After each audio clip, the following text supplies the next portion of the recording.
और बस कुछ दिनों के अंदर ब्लीच का नया सीजन द थाउजेंड ब्लड और आर्क पार्ट 3 हमारे सामने आने वाला है। और इस सीजन के रिलेटेड मैं कुछ इन्फॉर्मेशन आपको देने वाला हूँ ताकि आपके एनिमे देखने का मजा दुगना हो जाए। याद रखना मैं ज़्यादा कुछ स्पेल नहीं करूँगा ताकि एनिमे देखते हुए आप मुझे गाली न दें। आप लोगों में से जो भी थाउजेंड ब्लड वॉर के पार्ट 1 और पार्ट 2 देख चुके हैं तो आप सबको तो पता ही है ये वाला सीजन कितना ज़्यादा अच्छा है। और पार्ट 3 भी इनसे कुछ कम नहीं जाने वाला। पार्ट 3 में हमको बहुत सारे अनएक्सपेक्टेड मोमेंट देखने को मिलेंगे और बहुत सारे अनएक्सपेक्टेड बंकाई देखने को मिलेंगे जो हमने आज तक कभी नहीं देखा। तो अब मैं जिस कैरेक्टर के बारे में बात करूंगा वो ओल्ड मैन यामामोटो की बात हेड कैप्टन के पोजीशन पे बैठ गया है, वो है शिनशुई। पहली बात तो ये शिनशुई को मैं आज तक एनिमेशन में कभी सीरियस होते नहीं देखा क्योंकि उसका पावर लेवल बहुत ज़्यादा हाई था। ना ही तो उसने कभी अपना बंकाई एक्टिवेट किया। क्यों? क्योंकि उसको कोई बंकाई एक्टिवेट करने की जरूरत ही नहीं पड़ी। पर इस वाले सीजन में एनिमी थोड़ा ज़्यादा खतरनाक था तो इसीलिए शिनशुई को अपना बंकाई एक्टिवेट करना पड़ेगा। पहली बात तो ये शिनशुई अपने आप में ही बहुत ज़्यादा कूल है और उसकी बंकाई भी उसकी तरह कूल है। बेसिकली शिनशुई के बंकाई का नाम है काथेन क्योकुत्सु करामातो शिनशु। बंकाई काथेन क्योकुत्सु करामातो शिनशु। पहले तो इसके बंकाई इतना ज़्यादा ओवर पावर्ड है, उसके ऊपर इसकी फाइटिंग स्टाइल भी बहुत ज़्यादा कूल है जो आपको एनिमे देखते हुए पता चल जाएगा। पार्ट 3 में हम केनपाची की फुल पावर देखेंगे जो कि केनपाची की बंकाई। एक्चुअली केनपाची की बंकाई कोई नाम नहीं है पर वो बिना नाम के ही बहुत ज़्यादा कूल लगते हैं।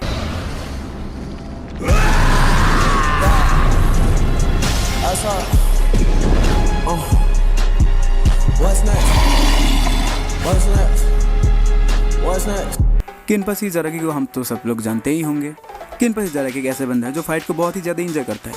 वो अपने दुश्मनों से ज़्यादा देर लड़ने के लिए अपनी खुद की एक आँख को आईपीएस से ढकता है। वो आईपीएस उसकी पावर को हमेशा घटाता है ताकि वो दुश्मन से थोड़ी ज़्यादा देर फाइट कर सके और वो फाइट को एंजॉय कर सके।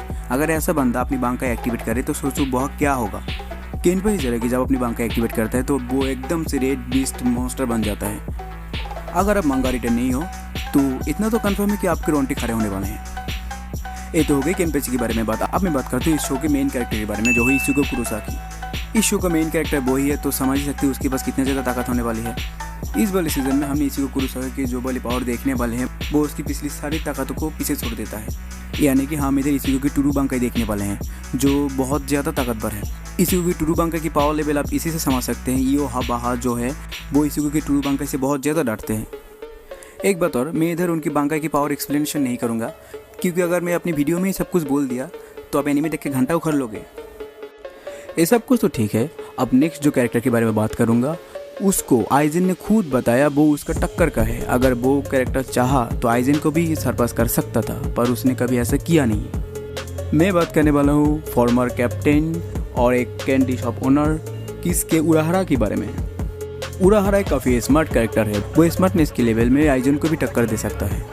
उराहरा इशिको का टीचर भी रह चुका है। उराहरा ऐसी एक टीचर है जो इशिको को बस 3 दिन में अपने बंकाई एक्टिवेट करने में मदद की और हाडो का क्रिएशन भी किसकी उराहरा ने किया था। और आप सबको तो याद ही होगा फाइनल बैटल में आइजन का भी डिफीट नहीं होता अगर उराहरा उसको हाडो नहीं मरता तो। किसकी उराहरा के हाडो की वजह से आइजन खुद सील हो गया था। तो आप सोच ही सकते हैं ऐसे एक बंदा जिसको आप मेन कैरेक्टर के रोल में भी बैठा दोगे तो कुछ कम नहीं लगेगा। वो बंदा अपना बंकाई एक्टिवेट करने जा रहा है for the very first time और उराहरा की बंकाई के नाम है कानून बिरा की बेनी ही में आ रहा था। मैं बंकाई कानून बिराकी बेनिहिमे आरातामे।